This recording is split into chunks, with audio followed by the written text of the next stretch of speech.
The princess took a fancy to my husband, who politely declined her advances on the grounds that he was already married. The next day, the princess threw my severed head at my husband's feet. Now, you have no family. Without shedding a single tear, my husband picked up my head and boarded the princess's carriage. The princess had no idea that what she had taken was the most fearsome secret sorcerer in the Central Plains. The moment the carriage curtain was pulled open, I followed Song Shu and slipped inside. The princess sat opposite Song Shu, looking at the severed head with a face full of disgust. You've already agreed to come back to my residence with me, so why are you still holding on to that filthy thing? Song Shu smiled gently. Yun Yang and I were once husband and wife. It is only right that I see her off on her final journey. The princess grew somewhat wary. Are you blaming me for killing her? Song Shu shook his head. I fear that without a proper burial, her spirit might linger in this world and haunt your highness. I nearly fainted from anger. Damn man, I just died and you're already trying to win the princess over like this. I was furious, but the princess was in a great mood. With a wave of her jade-like hand, she said, "All right, I'll have you escorted out of the city, bury her, and from now on, you will serve me wholeheartedly." Song Shu lowered his head and replied obediently, "Yes, your highness." I kicked Song Shu hard, my translucent foot passing right through his body. He didn't notice a thing. I'm already dead, I can't kick him anymore. Forget it. Since he was willing to bury me, I won't hold it against him. After the princess killed me, she burned my body, leaving only my head. Only after Song Shu buried my head could I rest in peace and be reincarnated. It's just that in this lifetime, we spent so little time together, and now to part forever, I really feel a bit reluctant. It's not that I'm love-struck, it's just that Song Shu is too handsome. I drifted to his side, gently resting my head on his shoulder, gazing reluctantly at his handsome profile. As if sensing something, he turned his head, and his lips brushed against my forehead. The carriage traveled to the hills outside the city. Stopping before a bamboo grove, Song Shu carried my head and got off the carriage alone. While the princess lifted the curtain and urged him to hurry, I followed behind Song Shu, turning back to stick my tongue out at the princess. "You wicked woman, if I weren't afraid of not being able to reincarnate, I'd definitely turn into a vengeful ghost and scare you to death." Song Shu walked deep into the bamboo grove, cut off a piece of his robe with a knife, and carefully placed my head on it. "Good lad. You've got a bit of a conscience after all, you didn't just toss me on the ground." I drifted to his side and glanced at the head lying on the ground. His hair was a mess, his face smeared with blood so ugly. I sighed and grumbled, complaining that he hadn't even bothered to clean me up. He couldn't hear me, he was just focused on digging holes in the open space. No knife, no shovel, just his bare hands. Soon, the small hole grew deeper, and his hands became covered in blood. I was so anxious that I stomped on his knife twice. "Oh, you have a knife after all." He still couldn't hear. He continued digging with his hands. Soon, the hole was dug. Song Shu lifted my head, carefully combing out the knots in my hair one by one. "All right, that's somewhat caring." As he combed, he suddenly spoke to himself. "Yuna, tell me, how did she kill you?" I scoffed. "If you have the guts, go ask the princess. What's the point of asking my head? My head can't talk." I plopped down beside him, fuming, and said, "How else could they have killed me?" They grabbed my hair, slapped me several times across the face, then ordered their underlings to chop off my head with a single stroke. Even that wasn't enough to satisfy them. They dragged my body away and burned it too. Song Shu didn't react, still focused on combing my hair. "So annoying, you can't even hear me, so why bother asking?" Soon, he tidied all the hair from my forehead, revealing my slightly swollen cheek. He gently stroked my face, then softly kissed my bruised lips. "Yuna, you've suffered." I kicked him again. "Big brother, you're about to marry a murderer, so why pretend to be so affectionate?" Unfortunately, Song Shu didn't sense my anger at all. He took off the jade pendant that had never left his side and placed it in front of my forehead. Then, he carefully wrapped my head in his clothes and placed it in the dug pit. Handfuls of yellow earth buried my head. After finishing all this, Song Shu walked out of the bamboo forest without looking back. To embrace his immense wealth, I watched him slowly walk away, silently saying goodbye to him in my heart. Suddenly, a strange force pulled me over. In an instant, I was back by Song Shu's side. I was filled with confusion. Was it a ghost? Wait, that can't be right. I am a ghost myself, and I didn't see any other ghosts. I tried to walk toward my grave again, but as soon as I moved a certain distance away from Song Shu, I was forcefully pulled back to his side. I was utterly confused and racked my brains. I've heard that if someone has lingering attachments after death, their soul will stay by the side of the person they're attached to, refusing to move on. But I have no lingering attachments. Song Shu has already thrown himself into the princess's arms. What's there for me to be attached to? I just want to hurry to the underworld, down the mungpa soup in one gulp, and happily reincarnate. If not because of obsession, then what is it? I glanced back at my grave. A bare little mound of earth. Right, it's the tombstone. I don't have a tombstone. That must be why I can't go to the underworld. Damn that Song Shu, rushing back to curry favor with the princess. And he didn't even have time to set up a tombstone for me. You're the one rushing to be reincarnated, aren't you? I kicked and cursed at him, but he just smiled and got into the princess's carriage. As soon as she got in the carriage, the princess leaned in with a smile. Song Shu didn't refuse.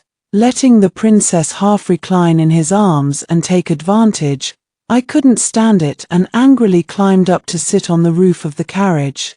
The carriage passed through familiar streets and would soon pass by the Song residence. From afar, I saw two familiar figures kneeling at the entrance of the Song residence, crying and shouting, "Give me back my daughter!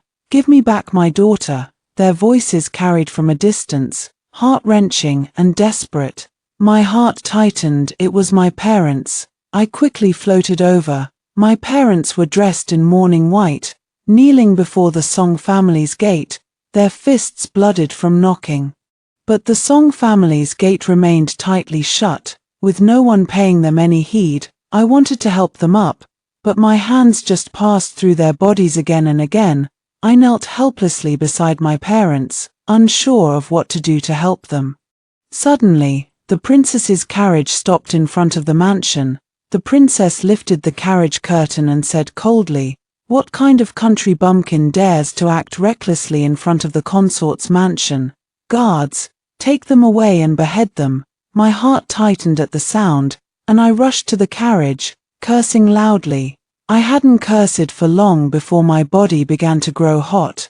Oh no, I'm turning into a vengeful ghost. Once I become a vengeful ghost, I'll seek the princess's life. And if I take a life, I'll never be able to reincarnate again. But if I could save my parents, what does it matter if I can't be reincarnated? I was just planning how to kill the princess when Song Shu suddenly spoke up. "Your Highness, today is our joyous wedding day. It would be best to avoid any bloodshed." The princess's expression immediately softened. She lazily leaned against the carriage window, squinting her eyes. "Then tell me, what should we do? Yunyang's parents are country folk. Just drive them back to the countryside and forbid them from ever entering the city again." Song Shu said, "I am willing to handle this matter on your Highness's behalf." "Fine, make it quick." The princess lowered the carriage curtain. Song Shu got out of the carriage and walked up to his parents. Upon seeing him, his parents began beating him frantically. "It was you who begged us to marry Yuna to you. After she married you, she spent years alone in an empty room. We finally waited for you to return to the capital, but she died. You heartless man, give our Yuna back to us." Fists rained down on Song Shu's chest like a downpour, yet he lowered his eyes and remained silent. When I met Song Shu, I was still a country girl. The Song family were minor officials in the capital. Though not a prominent household, they generally looked down on country girls like us. Of course, That was generally speaking. Song Shu and I met in the mountains and fields. He came to enjoy the scenery. While I went up the mountain to gather herbs for my mother, he accidentally fell off a cliff, injured his leg, and was rescued by me as I passed by. I applied herbal medicine to his wound and gave him a flatbread to satisfy his hunger. That flatbread was my food for the entire day. I hadn't eaten all day, yet I stubbornly insisted I wasn't hungry. I admit it was because he was handsome. Later, I carried him down the mountain on my back, left him at the clinic, and departed. I thought it was just a chance encounter, but to my surprise, not long after, he came to my home to propose marriage.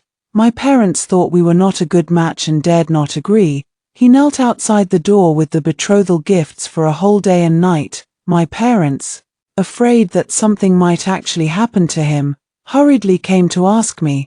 They asked me if I was willing to marry him. I nodded shyly, my mind filled with his stunningly beautiful face. My parents had no choice but to agree to the marriage. In the early days of our marriage, we were deeply in love, inseparable as glue and lacquer.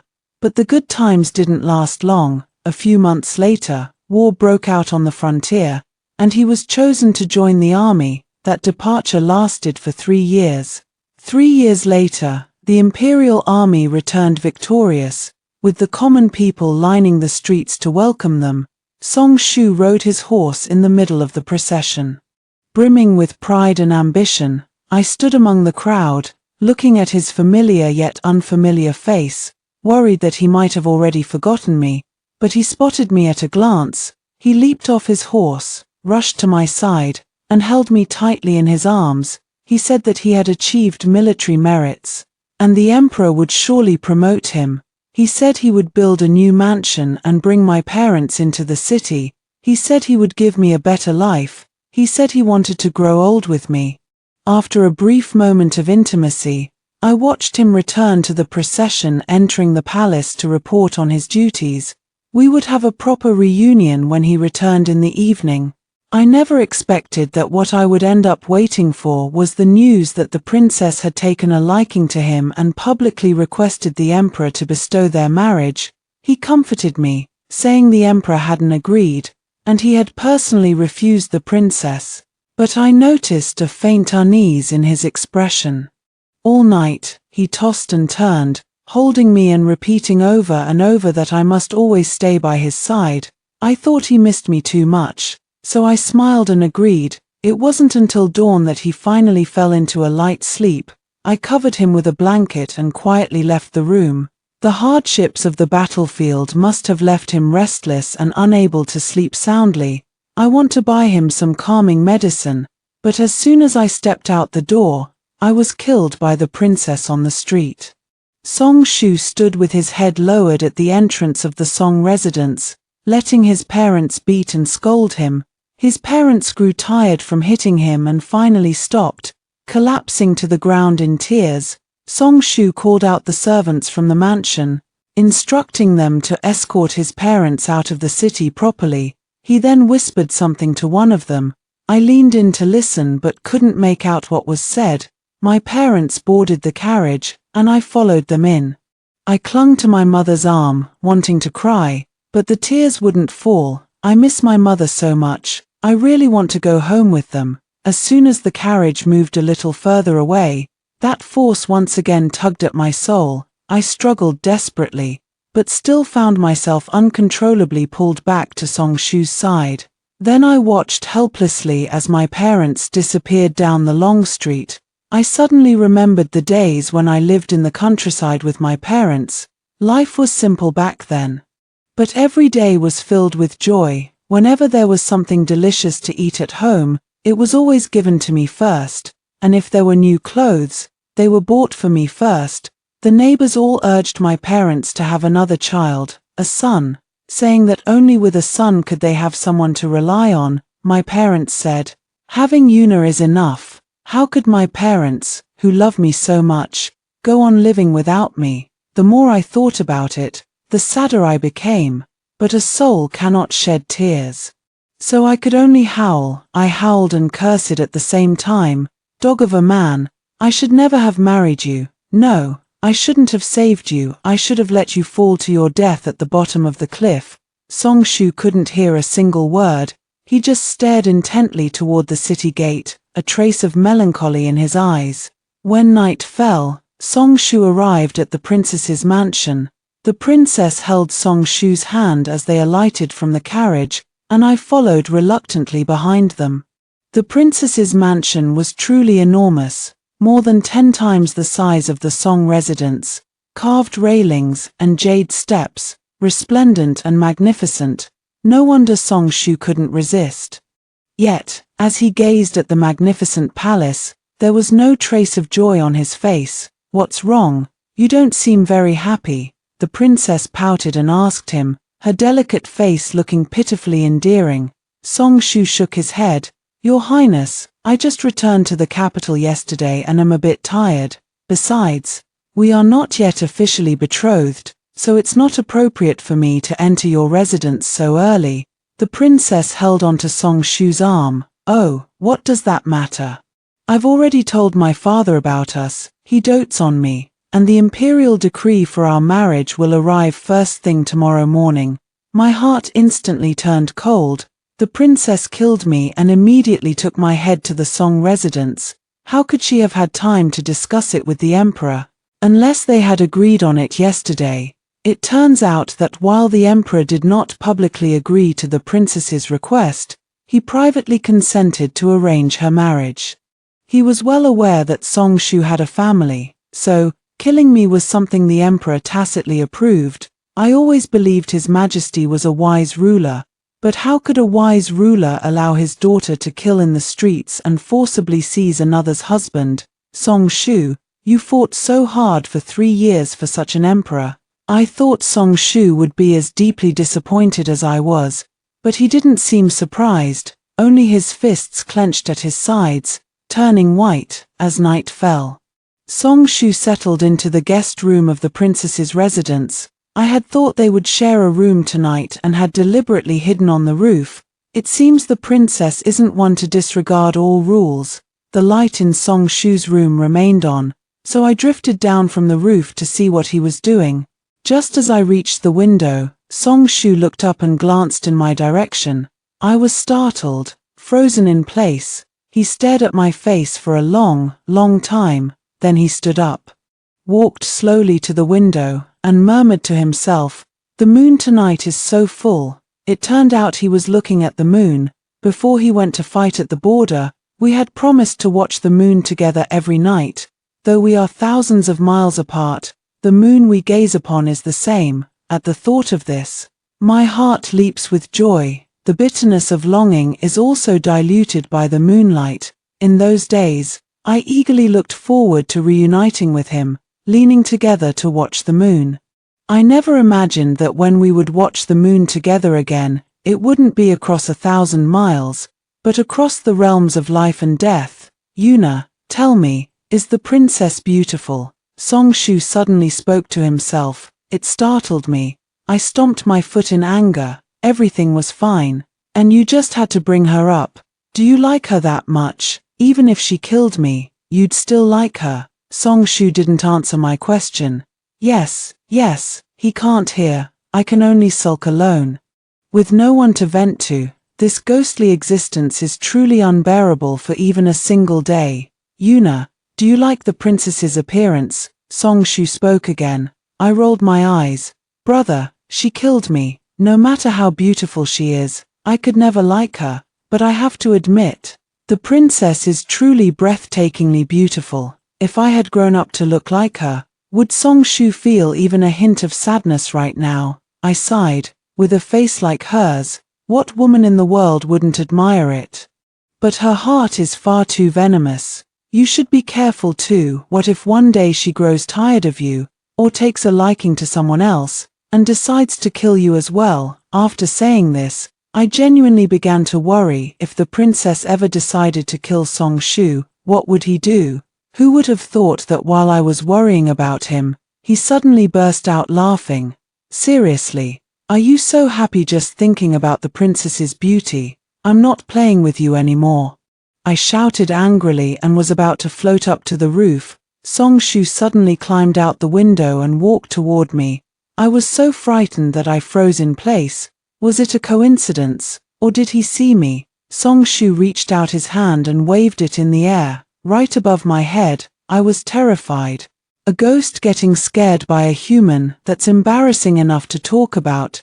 Song Shu curled the corner of his mouth into a smile, his pitch-black eyes reflecting a deep, unfathomable cold pool. He leaned close to me and spoke in a voice only I could hear. Yuna, I'll give you her skin, how about that? I widened my eyes. You can see. Before I could finish speaking, a piercing scream suddenly came from next door, cutting me off abruptly. Next door was the courtyard where the princess resided. Song Shu's expression changed, and he rushed towards the next room. On the way, he passed straight through my body. I was stunned for a moment, then turned and followed him, entering the courtyard. I was terrified by the scene before my eyes. The princess, dressed in her nightgown with disheveled hair, sat trembling in the center of the courtyard. A dense crowd surrounded her, closing in step by step. Most of them were dressed in tattered clothes, covered in wounds, and some had half an arm dangling limply in the air. Wait, those aren't people, it's a ghost. I was wondering why I hadn't seen any other ghosts since I died, but I never expected to see so many all at once. The ghosts surrounded the princess, baring their teeth as if they were out for her life. The princess could clearly see them, and she was so frightened that she covered her head and curled up into a ball. Song Shu remained quite calm. He walked towards the princess, and as he passed through the crowd of ghosts, they actually stopped in their tracks. No longer advancing, Song Shu crouched down and helped the princess up. Your Highness, what's wrong? The princess trembled. There are ghosts, ghosts. Can't you see them? Song Shu looked up and glanced around, shaking his head in confusion. Princess, there are only the two of us in this courtyard. Now it was my turn to be puzzled. He had just said some strange things to me, and I thought he could see me. If he could see me, naturally he could also see all the ghosts in this courtyard. Could it be that he simply can't see me, nor can he see ghosts? Could it be that he was just talking to himself, and by coincidence, happened to look in my direction while doing so? But why would these ghosts avoid him when they see him?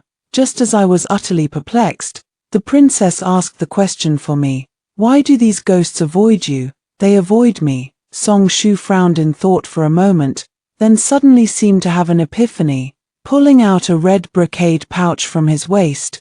Could it be because of this pouch? What is this? The princess asked. Song Shu replied, when I was on the march in the borderlands, I often had nightmares in the middle of the night. A Western region sorcerer told me that the borderlands are heavy with the karma of killing, and the lingering resentment of the soldiers' souls is what causes my nightmares. I paid a hefty sum to ask for his help, and he gave me this brocade pouch, saying it could protect me from being disturbed by ghosts. I was stunned. Song Shu was plagued by nightmares in the borderlands, so why had he never mentioned it in his letters home? Had his life been so difficult all these years? I was feeling heartbroken when the princess suddenly snatched the pouch from his hand. This pouch is so nice. Let me use it. If your highness wants it, just take it. Everything I have belongs to you.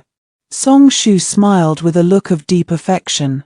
Goodness, feeling sorry for men really does bring bad luck. However, the location chosen for the princess's residence should be an area with excellent feng shui. How could there be ghosts causing trouble? Song Shu asked. The princess snorted coldly. They're all just damned lowlifes, not resting in peace even after death. Tomorrow, I'll find a sorcerer to get rid of them all. Song Shu sighed. I'm afraid the night is long, and this small pouch of mine won't last until tomorrow. The princess panicked. What should we do? I learned a bit of ghost exorcising techniques from that Western region sorcerer while on the frontier. Why not let me give it a try? Perhaps I can help ease your highness's worries, Song Shu said. Wow. Song Shu actually picked up some new skills while fighting battles. After obtaining the princess's consent, Song Shu escorted her back to her room, fetched paper and a brush, and sat in the courtyard to draw talismans. Curious, I leaned in to take a look. The lines on the paper were intricate and messy, yet they seemed to have a certain form. Could he actually have some real skills? Would I end up being eliminated by him too? I waved my hand in front of his eyes and said, "Hey, don't you dare kill me." Song Shu ignored me, focusing on drawing the talisman. After a short while, he raised the talisman paper, murmuring incantations under his breath. The princess hid by the window, clutching the brocade pouch tightly, nervously peering outside. "Break!" With a loud shout from him, I saw a blue light drift toward the princess, enveloping her entire body. The ghosts looked at each other, showing no reaction. What's this? Not a single ghost was exorcised. He really is a half-baked amateur. Just as I thought he had failed to drive away the ghosts, the princess suddenly cried out joyfully, "They're all gone, all gone. How wonderful." Song Shu turned back and smiled at the princess. "I have eliminated all the ghosts, so you can rest assured." "Good, good. Tonight, you will guard my door. If any other ghosts come, you must get rid of them all for me," the princess said. "All right." Song Shu listened to her words and obediently sat by the door. Their back and forth conversation left me utterly dumbfounded. The ghosts are all standing properly in the courtyard. Where have they gone? "Miss, were you also killed by the princess?" A clear voice rang in my ear. I shuddered and turned around to see a girl with a pale but very delicate face. I nodded. "I was killed by the princess. Were you too?" The girl sighed. "We all were." Other ghosts, seeing us talking, gathered around, each chiming in with their own grievances. "That day, I didn't get out of the way of the princess's carriage in time, and she killed me. I was even more outrageous. I wore a yellow dress, and the princess had her guards stab me to death, saying yellow was ugly. Ah, we're all unfortunate souls. I just bought a candied hawthorn for my daughter, and the princess killed both me and my daughter, saying that when she was young, the emperor wouldn't let her eat candied hawthorn." Hearing this, I understood. So, these delicate young women, ordinary passers-by, pitiful mother and child, were all innocent souls who had fallen under the princess's blade. To the princess, we are but lowly commoners.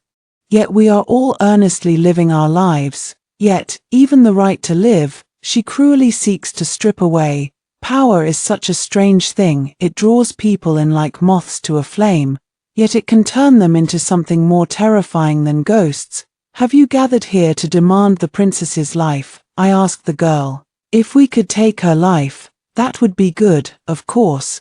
But if a ghost takes the life of a living person, they can no longer enter the cycle of reincarnation," the girl said.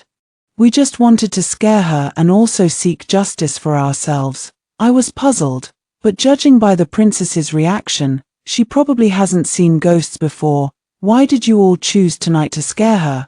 "We've been here for a long time," the girl said. "In the past, the princess had a barrier that repelled ghosts, so we couldn't get close to her, and she couldn't see us. It was only tonight, after she brought that man back from outside, that the barrier broke.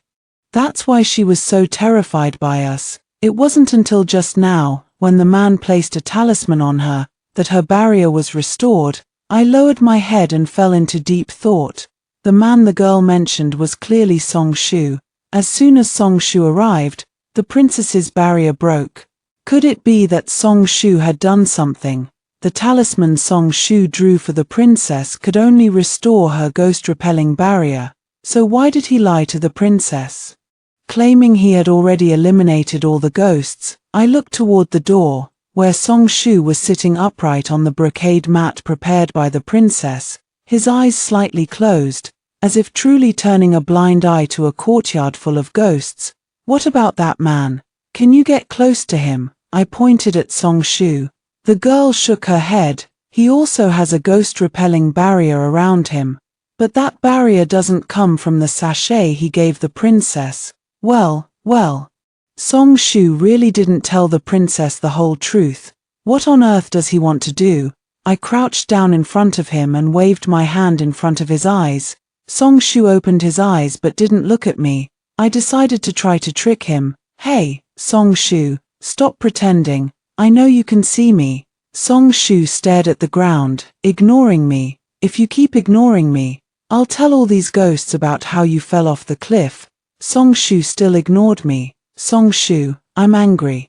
I'm going to turn into a vengeful ghost and kill both you and the princess. I bared my teeth and claws to scare him. Song Shu closed his eyes. He started snoring. Song Shu. To test Song Shu, I shouted and screamed beside him all night long.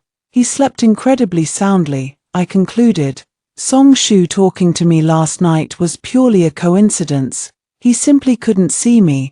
I also discovered that I am somewhat different from other ghosts. Other ghosts cannot approach the princess or Song Shu.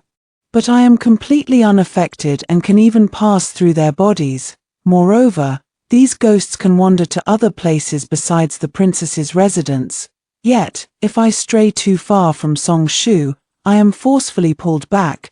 Could it be that my soul has also been tampered with? By day, the spirit's mental energy wanes, and they all retreat to dark corners to rest. Only I am forced to wander within a few dozen feet of Song Shu, like a dog tied to a post, unable to roam freely. I simply entered the princess's room. I really want to see what Song Shu's attitude towards the princess is. It would have been better not to look, because when I did, I almost died of anger. Song Shu woke up early in the morning and immediately ran to the princess's bedside, staring straight at her. Pervert. By the time the sun was high in the sky, the princess finally woke up. Seeing Song Shu, the princess paused for a moment, then beamed at him with a radiant smile. Did you stay by my side all night? Song Shu smiled as well. Yes, fortunately, no more foul creatures came to disturb your highness this night. I rolled my eyes. This guy fell asleep after sitting for just a while. Yet he still has the nerve to say he stayed up all night. I never realized before how smooth talking he is. But the princess didn't know. She was deeply moved, gazing affectionately at Song Shu. Her beautiful eyes seeming to well up with clear spring water. If I hadn't been killed by her, I might have truly thought she was a beautiful and kind person. Everyone knows it's wrong to judge people by their appearance, but unfortunately, no one can escape it, just as I can't escape Song Shu. Song Shu can't escape the princess. After exchanging affectionate glances for a while, the princess suddenly pressed her hand to her forehead. Song Shu, I don't know why, but I feel so tired. I have no strength left in my body. Song Shu's brows furrowed with concern. Your highness is unwell. Should we summon the imperial physician from the palace to examine you? The princess nodded. That would be good. If my father knows I'm not feeling well, he will surely be very distressed for me. It was well known to everyone that the princess was favored by the emperor. However, I never could have imagined that this favor would include indulging his daughter in the wanton killing of the innocent. In the afternoon, the imperial physician arrived. After examining her for a while, he found nothing wrong and only said that the princess had been frightened. She just needed to take some calming medicine and rest in bed. After the physician left, the princess got up and had lunch with Song Shu, then went back to lie down on the couch. Song Shu personally brewed the medicine for the princess, fed it to her, and coaxed her to sleep. Looking at Song Shu's obedient demeanor, I sighed, oh gods, if there truly is a next life, let me be a princess too. I don't know if it was an illusion, but I saw Song Shu's figure pause for a moment. Not long after, the princess fell asleep, and Song Shu got up and went to the writing desk. He plopped right down on my head. Hey, can't you see there's someone here? I grumbled and shifted to the side. Sitting down next to him, Song Shu pulled a book from his sleeve and began flipping through it. I leaned over to take a look. Oh, it's the storybook I've been reading lately. In life, my favorite pastime was reading storybooks. After we got married, Song Shu often accompanied me to the street to buy new storybooks. Later, when he went off to war, I would read storybooks whenever I missed him. Immersed in the world of storybooks, I could temporarily forget about him. The day he returned, I mentioned to him the new storybook I had bought. Unfortunately, I died before I could finish reading it. I never expected that Song Shu would actually bring that storybook to the princess's residence. Well, I'm dead, and instead of burning the storybook for me, you kept it for yourself.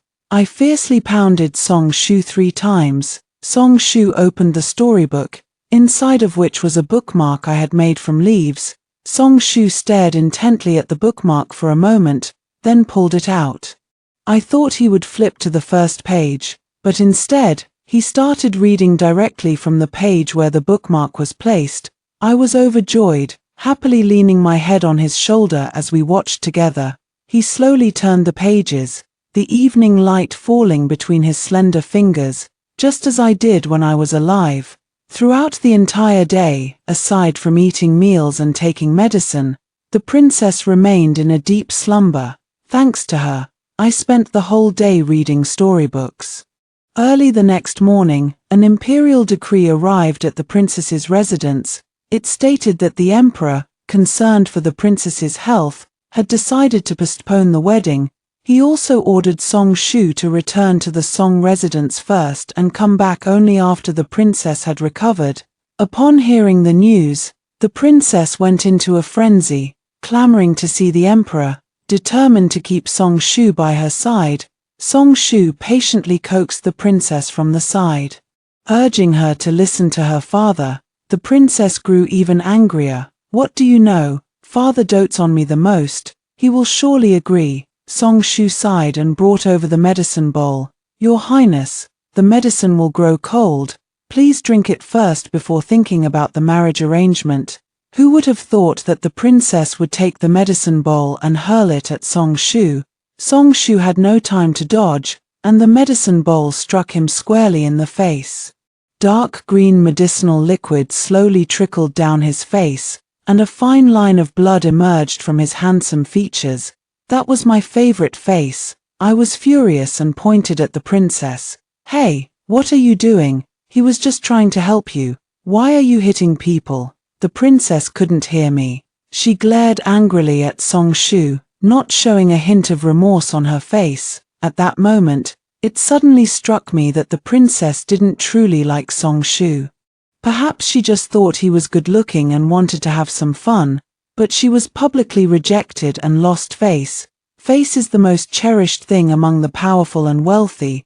It was precisely Song Shu's rejection that made her determined to get him by any means necessary. I suddenly felt a bit worried about the second half of Song Shu's life. With a wife like that, he must be having a hard time. Song Shu, however, had a very good temper. He wiped his face and said, I'm sorry for upsetting your highness. The medicine is gone. I'll go prepare another bowl for you. I couldn't help but sneer. Why should I worry about such a spineless man? Who would have thought the princess's next words would immediately wipe the smile off my face? I know, it must be that Yun Niang's doing this. As soon as I killed her, the mansion started haunting. I'm going to send someone to find Yun Niang's parents and have them killed too. I jumped up in an instant. Your mansion is haunted because of your own evil deeds. What does that have to do with me? What right do you have to kill my parents? The princess couldn't hear me. She really called the guards and ordered them to kill my parents. I panicked, tugging on Song Shu's sleeve. Song Shu, talk some sense into her. I knew he couldn't hear me, but he had helped my parents out of trouble yesterday. So surely he would help them today too. That's what I was hoping for. Yet not a single ripple of emotion appeared on Song Shu's face. He said expressionlessly, as long as your highness is happy, you may kill those troublesome commoners as you please. I froze on the spot. Fine. So speaking up for my parents yesterday wasn't sincere after all. Saying that I have suffered and wanting to give me her skin is not sincere. Song Shu, I will become a vengeful ghost and kill both you and the princess. As soon as this thought arose, my entire body grew feverish. I knew this was the precursor to becoming a vengeful ghost. It's okay. It's fine if I can't be reincarnated. Although this life was short, being able to be my parents' daughter was the best life I could have. Just as I was about to take action against the princess, Song Shu suddenly raised his hand and gently waved it in front of my eyes. I instantly lost consciousness. When I woke again, I had no idea how much time had passed. Song Shu was sitting in the front hall of the princess's residence, while I lay sprawled on the floor beside him. I slowly sat up, my mind a complete muddle. What's going on?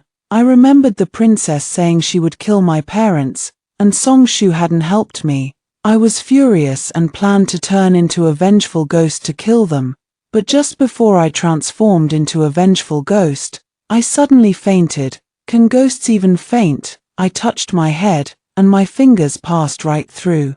I am but a wisp of a soul, without a body, let alone a head. Suddenly, footsteps echoed from outside the door.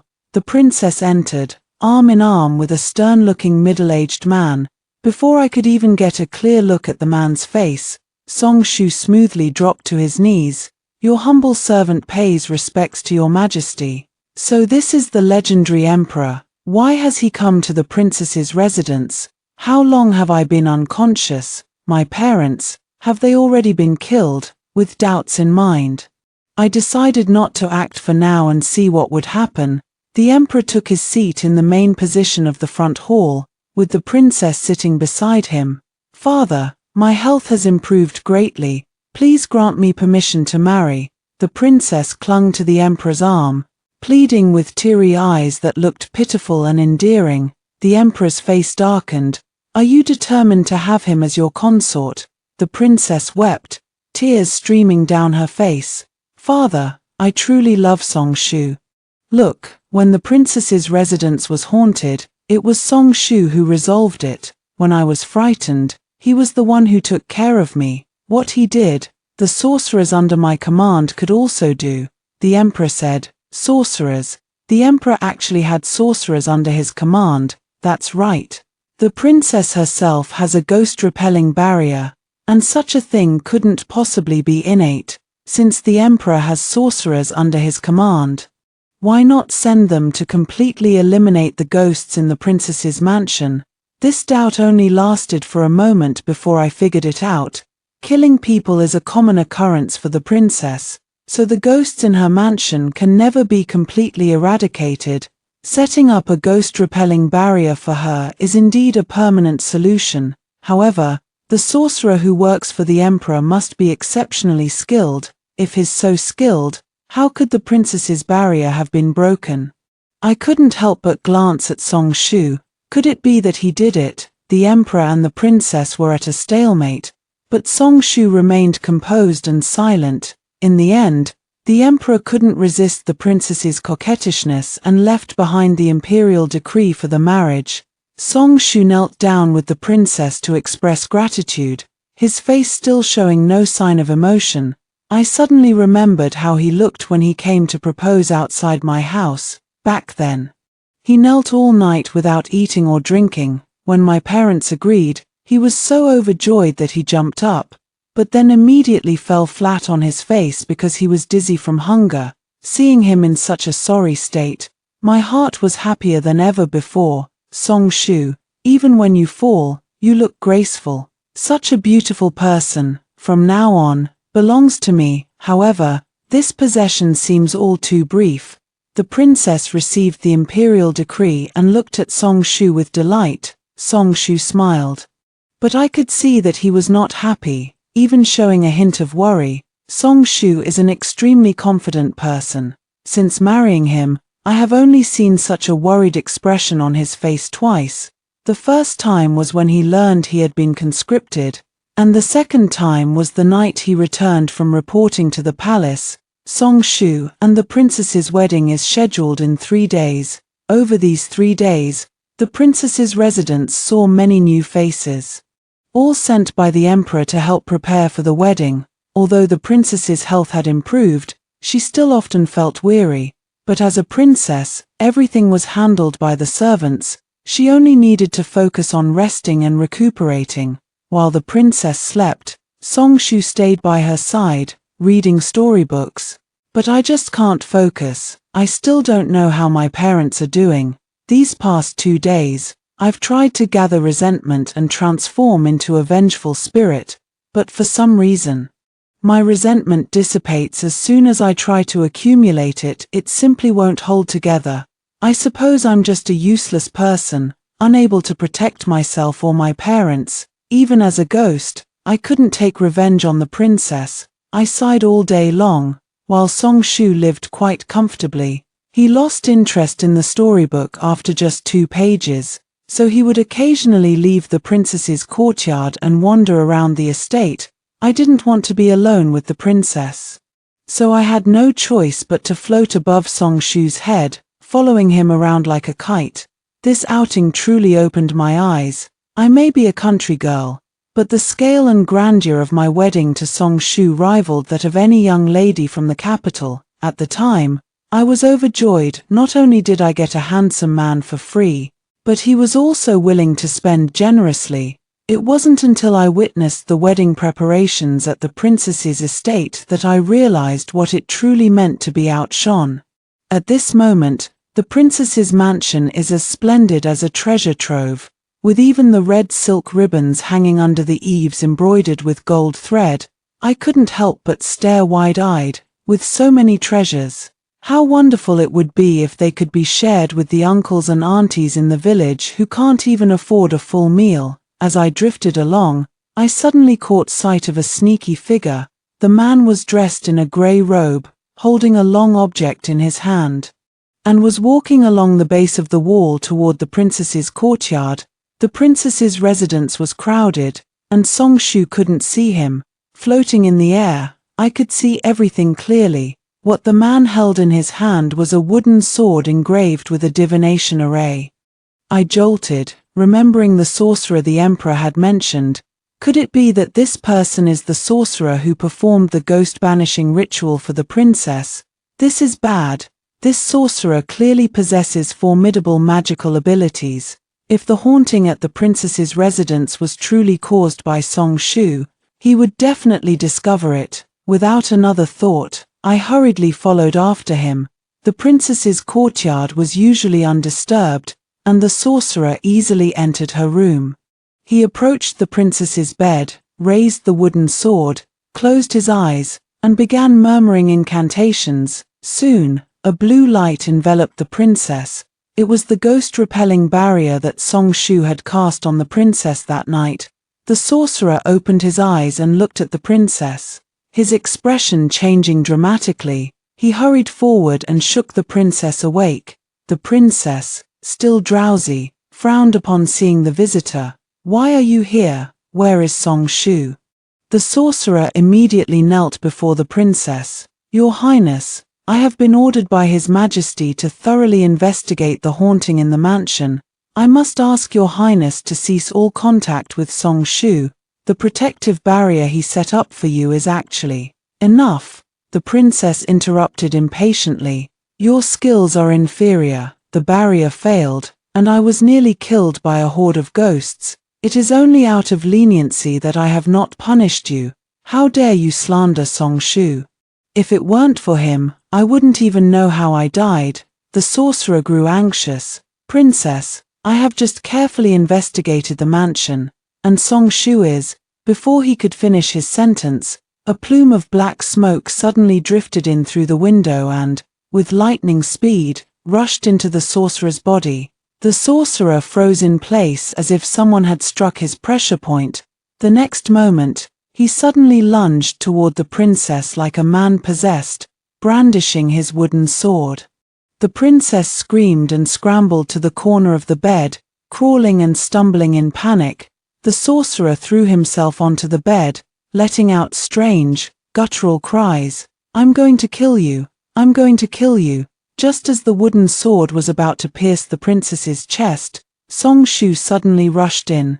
He formed a hand seal and struck forcefully toward the sorcerer with a palm strike. The sorcerer spat out a mouthful of black blood, collapsed limply off the bed, and ceased breathing. Black smoke emerged from the sorcerer's body and fled out the window. Song Shu did not pursue. He anxiously checked on the princess, whose face was covered in blood from the sorcerer's spray. "Your Highness, are you all right?" The princess trembled violently, her gaze unfocused as she stared at the sorcerer's corpse on the ground. He wanted to kill me. Someone wants to kill me." Song Shu held the princess's hand. "It's all right, Your Highness, he's already dead." The princess threw herself into Song Shu's arms, weeping like a rain-soaked pear blossom. An hour later, the princess finally regained her composure.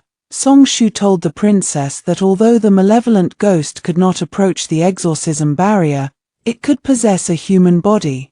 Only those with wicked intentions are easily possessed by malevolent spirits. The sorcerer is precisely such a person with wicked intentions.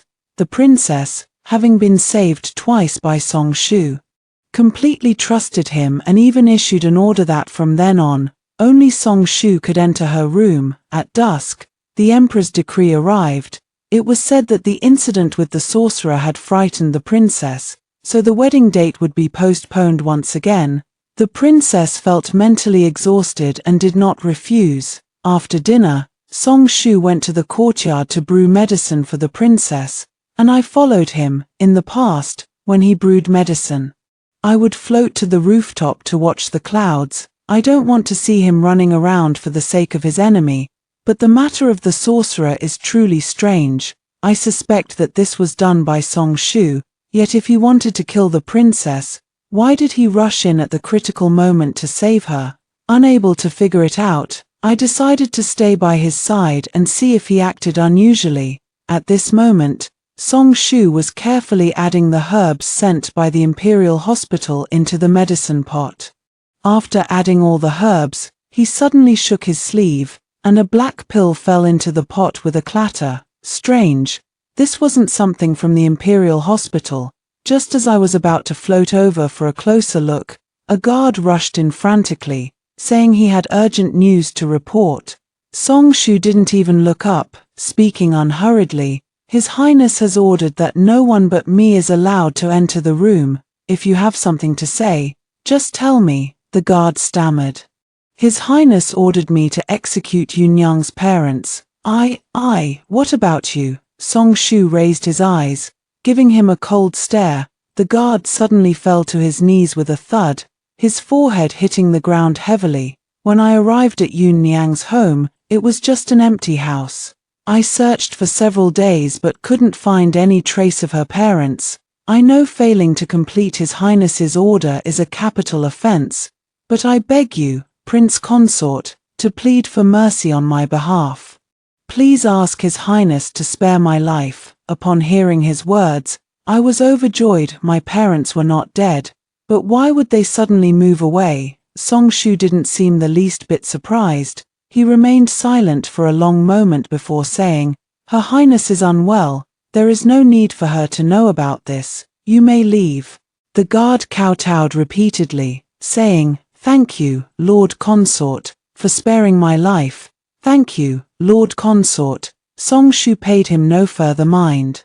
Lowering his head to continue preparing the princess's medicine, I sat down across from him, gazing at his focused face. "Is it you?" I said. "You're the one who made my parents move, aren't you?" Song Shu remained silent. He was carefully fanning the small medicine stove, but I already knew the answer. That day at the Song residence gate, what he quietly instructed the servants about must have been this matter.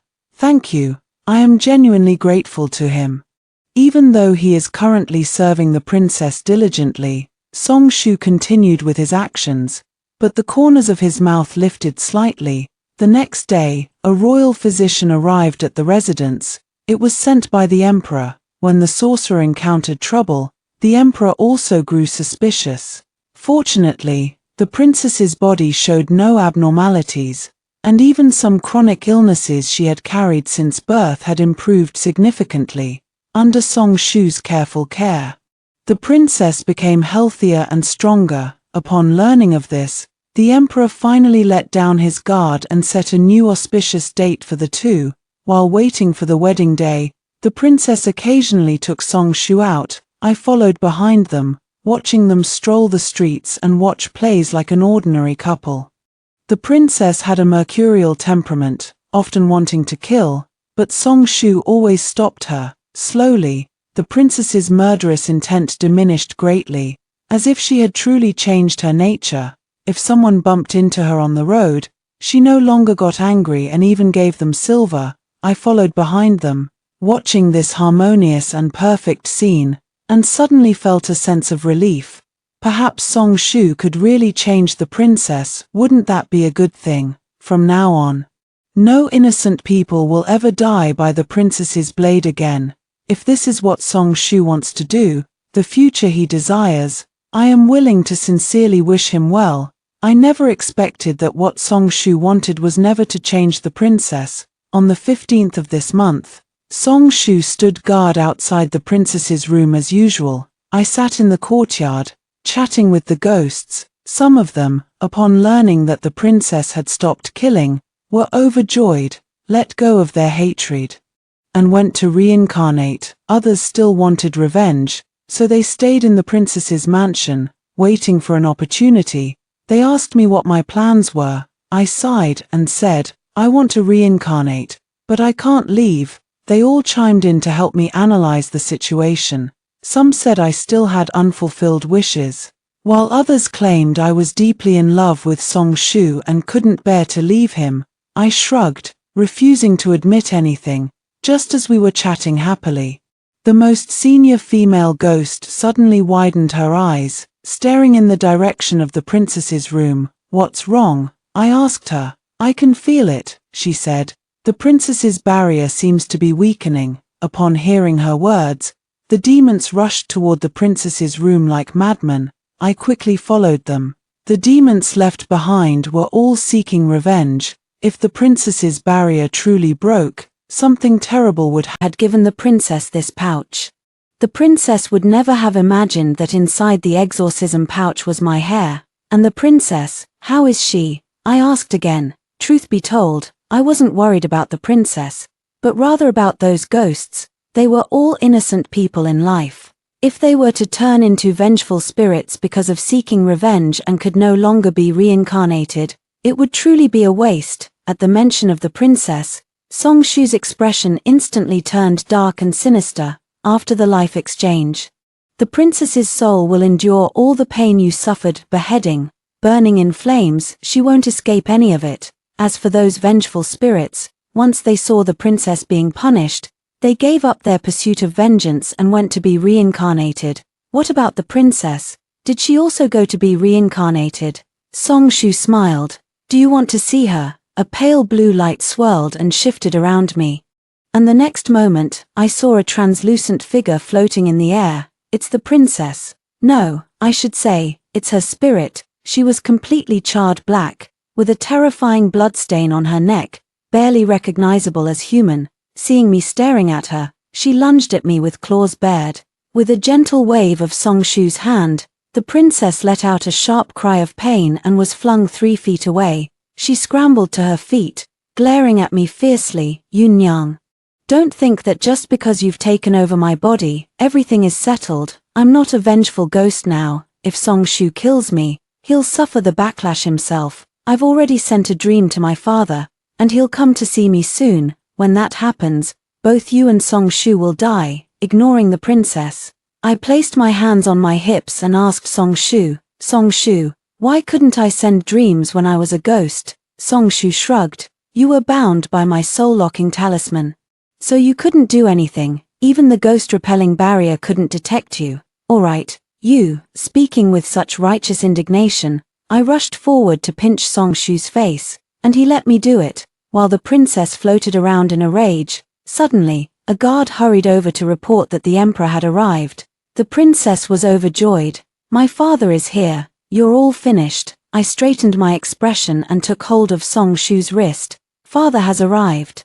So let us go together to welcome him. When the emperor saw me, the worry on his face eased somewhat. Father, why have you come? I trotted over to link arms with the emperor, speaking softly and coquettishly. Last night, I dreamed that you said Song Shu wanted to kill you and asked me to save you. I smiled. Father, I know you are worried about me, which is why you had such a dream.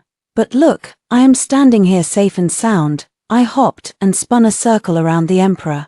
The emperor's expression softened considerably. Perhaps I was overthinking it. I could see he still had doubts in his heart, so I leaned my head on his shoulder. Father, your daughter is about to get married soon. You must be reluctant to let me go, which is why you had such a dream. I remember when I was little, you wouldn't let me eat candied hawthorn. Today, could you please treat me to some candied hawthorn, just once? The emperor, hearing me mention my childhood, completely let down his guard. He tapped my forehead and said, Ever since you were little, you've been mischievous and loved eating those things that poor people eat.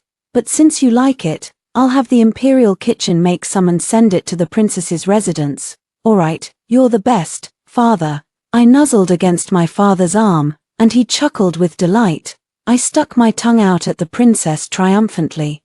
I was also doted on and cherished by my parents since childhood. Who doesn't know how to act spoiled? The princess, seeing the emperor fooled by me, grew furious and screamed as she materialized in midair. Upon seeing her, the emperor was greatly alarmed and repeatedly shouted, Song Shu, there's a ghost. Quickly rid me of this ghost. The princess was charred black all over, making her completely unrecognizable to the emperor, seeing that the emperor intended to eliminate her.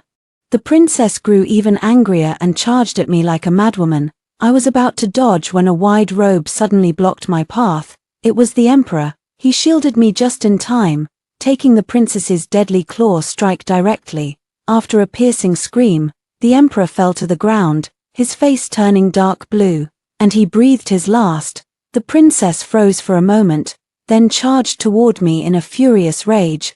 Just as she was about to reach me, Song Shu rushed over in a few quick strides and struck the princess, who had already turned into a vengeful ghost, dispersing her with a single palm.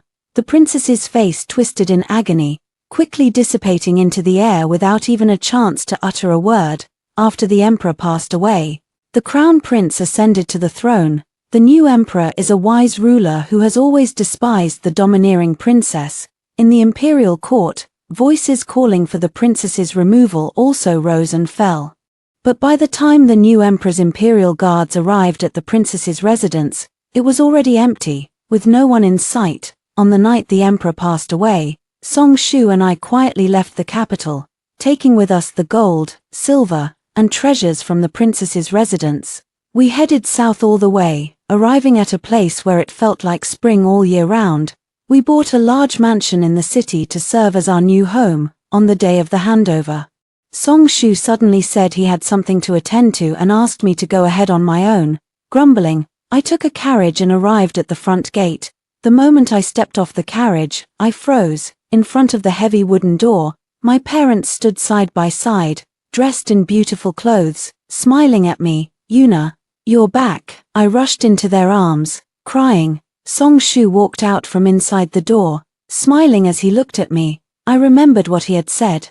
He said he would build a new house and bring my parents into the city. He said he would give me a better life. He said he wanted to grow old with me. After hearing the story above, what are your thoughts? Feel free to share your opinions in the comments section. Looking forward to hearing from you. If you like this story, don't forget to like it, share it, and subscribe to my channel. See you next time.